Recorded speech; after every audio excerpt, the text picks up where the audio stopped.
तो हम लोग क्वेश्चन नंबर 4 सॉल्व करते हैं। 7.3 का क्वेश्चन नंबर 4। तो समझते हैं इसको कैसे सॉल्व हुआ ये। तो सबसे पहली बात, हमको क्या क्वेश्चन में क्या दिया गया है कि एक वर्ग है, एक वर्ग के सम्मुख शीर्ष ए और सी एक दूसरे के आमने सामने हैं। ये दी हुई है -1 और 2 और 3,2 ये सम्मुख शीर्ष दिया हुआ। तो हमें बच्चों फाइंड आउट करना है कि बी और डी के निर्देशांक क्या होंगे। तो बी का निर्देशांक को मान लीजिए x, y और डी के निर्देशांक को a, b एज्यूम कर लिया गया। तो चलिए बच्चों, हम लोग सबसे पहले निकालते हैं कि बी और डी का क्या रिलेशन है, यानी तो वर्ग के बारे में पहले समझते हैं कि वर्ग अगर है तो चारों भुजाएं बराबर होगी। A B is equals to B C is equals to C D is equals to D A D. तो पहले हमको दो इक्वेशन बनाना होगा ये दोनों से। तो अगर ये दोनों से इक्वेशन बनाएंगे तो क्या बनेगा बच्चों, तो A B is equals to B C. तो ए बी का वैल्यू कितना आएगा, √x2 माइनस x1 का whole square. x2 minus x1 को ना लिख के हम लोग डायरेक्ट लिखते हैं ए बी का अगर बात करते हैं तो x2 हो जाएगा x और x1 हो जाएगा 1। तो x माइनस 1 का whole square plus y minus y2 minus y1 तो y माइनस 2 का whole square is equals to x2 minus x1। BC के लिए बात करेंगे 3 माइनस x का होल स्क्वायर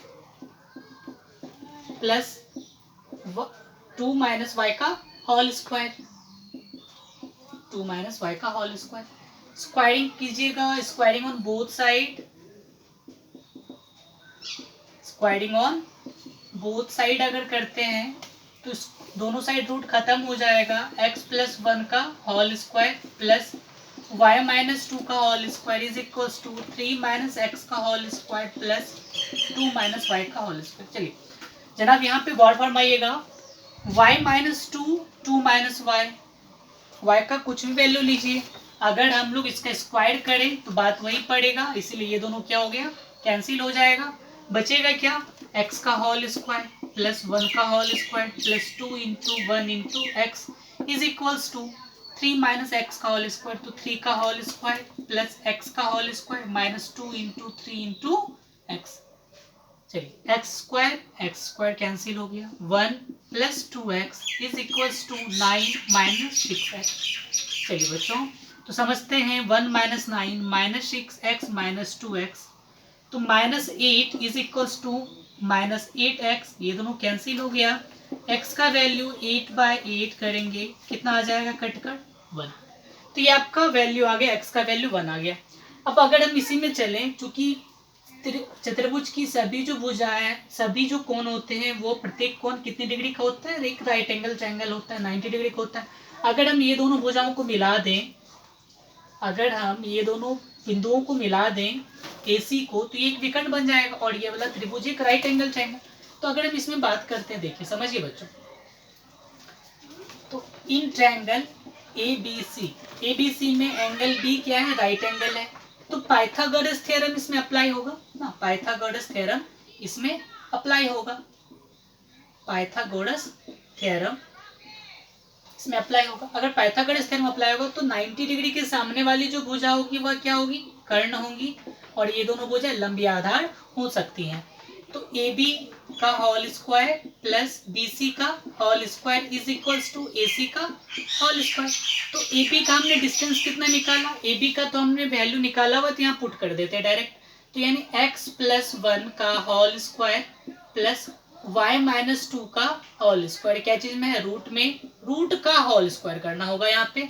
फिर प्लस BC भी हमने निकाल के रखा है यहाँ पे, BC का वैल्यू 3 माइनस एक्स का whole square plus 2 minus y का होल स्क्वायर, तो इसका भी रूट किया हुआ है, रूट का होल स्क्वायर करना होता है।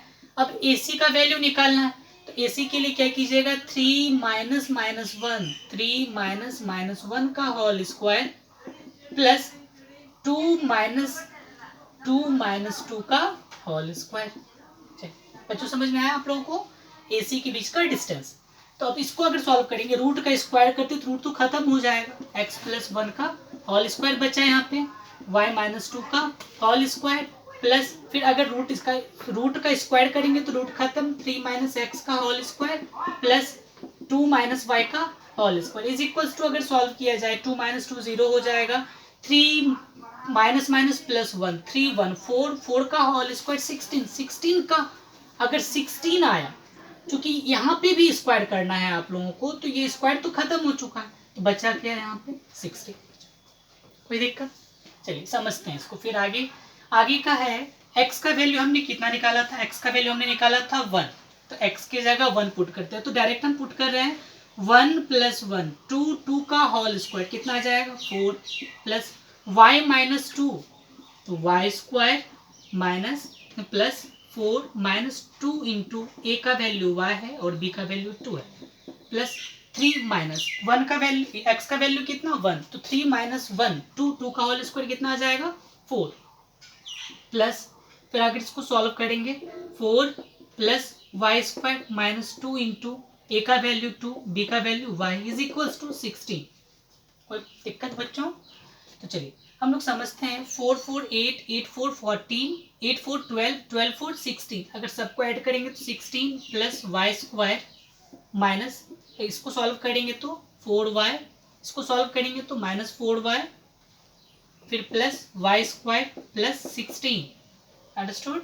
16 इज इक्वल टू कितना है 16, 16 16 क्या हो जाएगा कैंसिल हो जाएगा, वाई स्क्वायर कितना हुआ 2y स्क्वायर, ओ वहाँ 16 लिख दिया, 2y स्क्वायर माइनस 8y ना, 2y square minus 8y is equal to 0, फिर इसको तोड़ दिया जाए, तो अगर तोड़ते हैं इसको तो कितना आ जाएगा 2y y minus 4 is equals to 0, तो 2y इज इक्वल्स टू 0, तो y का वैल्यू कितना आ गया 0, 2 मल्टीप्लाई होता जाएगा तो 0 हो जाएगा, फिर y का value y minus 4 is equals to 0, तो y का वैल्यू कितना आ गया 4, यानी क्या आपके पास x का एक वैल्यू है 1 और y का वैल्यू या तो 0 हो सकता है या तो 4 हो सकता है, ये फैक्टराइजेशन है, पहले 2y यानी पहले इसको 0 के बराबर करेंगे फिर इसको 0 के बराबर करेंगे, क्योंकि ये एक द्विघातीय बहुपद है, क्वाड्रेटिक इक्वेशन है, जिसके कारण इसके दो शून्यक आएंगे, अगर दो शून्यक यानी दो मान ऐसा होगा जो कि इस इक्वेशन को सेटिस्फाई करेगा। बट देखिए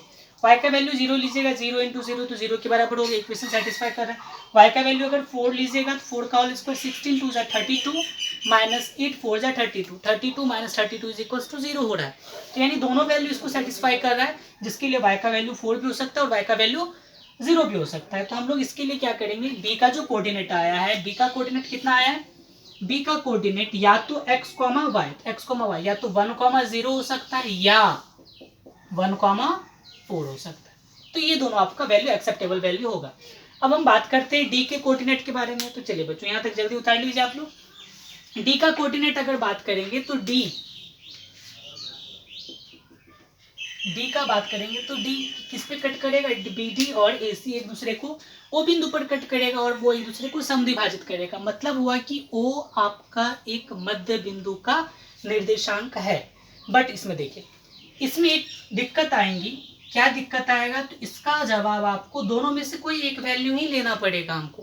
रीजन क्या है, इसका जवाब आपको अगले जो कुछ 1 मिनट में मिलेगा आपको इसका जवाब कि क्यों 1, 4 ही क्यों नहीं लेंगे, 0, 0 ही क्यों लेंगे, इसका रीजन पता चल जाएगा। चलिए तो देखते हैं हम लोग, चलिए कोई आप लोग को ये समझ में तो आ ही गया होगा कि AC और BD एक दूसरे को कहाँ पर कट करता है, O पर, यानी O का निर्देशांक AC के लिए भी वही होगा और BD के लिए भी वही होगा अगर हम मध्य बिंदु का निर्देशांक निकाल रहे हैं तब। तो चूंकि देखिए AC का मध्य बिंदु क्या है, AC का मध्य बिंदु क्या है O है, अगर AC का मध्य बिंदु O है तो O बिंदु का निर्देशांक क्या होगा, O बिंदु का निर्देशांक क्या होगा, तो x1 प्लस x2 दोनों को ऐड कर दीजिए, तो -1 प्लस 3/2 2 प्लस 2/2 तीन हुआ, x1 plus x2/2 y1 plus y2/2। हाँ क्वेश्चन में यही है। चलिए देखते हैं अगर हम बात कर लेते हैं इसको तो क्या हो जाएगा, तो 3 - 1 तो 2/2 2 प्लस 2 4/2, दोनों को कैंसिल करोगे 2, ये कितना आ गया 1, यानी कितना है 1, 2 ओ बिंदु का निर्देशांक है। तो AC का मध्य बिंदु O है, उसी टाइप से बात करते हैं BD का, अगर बात करेंगे BD का मध्य बिंदु के बारे में, BD का मध्य बिंदु के बारे में बात करते हैं, मध्य बिंदु के बारे में, मध्य बिंदु O है तब क्या होगा, तो हम लोग बात करेंगे a प्लस एक्स का वैल्यू कितना आया था आपका 1/2 कॉमा, फिर अगर बात कर रहे हैं किसका निर्देशांक निकाल रहे हैं, ओ बिंदु का ही निर्देशांक निकाल रहे हैं हम लोग, तो फिर b प्लस वाई, तो b प्लस वाई का पहले y का वैल्यू 0 ले लेते हैं, फिर उसके बाद y का वैल्यू 4 ले लेंगे, y का वैल्यू 0 लेंगे बाय 2। अब 0 का वैल्यू कितना है, यानी ओ बिंदु का निर्देशांक पहले से कितना निकाले हुए हैं हम लोग 1,2, तो ये 1,2 is equals to a plus 1/2 comma b/2। फिर अगर बात कर रहे हैं इसको इससे मल्टीप्लाई करेंगे तो a plus 1/2 is equals to 1, तो a is equals to 2 minus 1, 2 को इससे मल्टीप्लाई करोगे 2 माइनस 1 प्लस 1 है, उधर जाएगा तो minus 1 is equals to 1, a का वैल्यू आ गया। उसी टाइप से b/2 इज इक्वल्स टू 2, तो b का वैल्यू कितना आ गया 4, तो b का वैल्यू कितना आ गया 4। तो इस टाइप से आपका जो डी कोऑर्डिनेट है, डी कोऑर्डिनेट का जो a कॉमा बी है, a कॉमा बी का जो आया है a कॉमा बी 1,4, और जो b कोऑर्डिनेट है, b कोऑर्डिनेट का जो वैल्यू आया है वो 1,0 है। अगर आप 1,4 को लेके चलते हैं तो 1,4 को लेके चलिए, सेटिस्फाई नहीं होगा, सेटिस्फाई अगर होता भी है उसके सेटिस्फाई नहीं होगा। बस सिंपल सा बात कीजिए, आप घर में है, लॉकडाउन है, ट्राई कीजिए कि 1,4 जो सेटिस्फाई करता है या फिर नहीं करता है। ठीक, तो चलिए बात करते हैं आगे।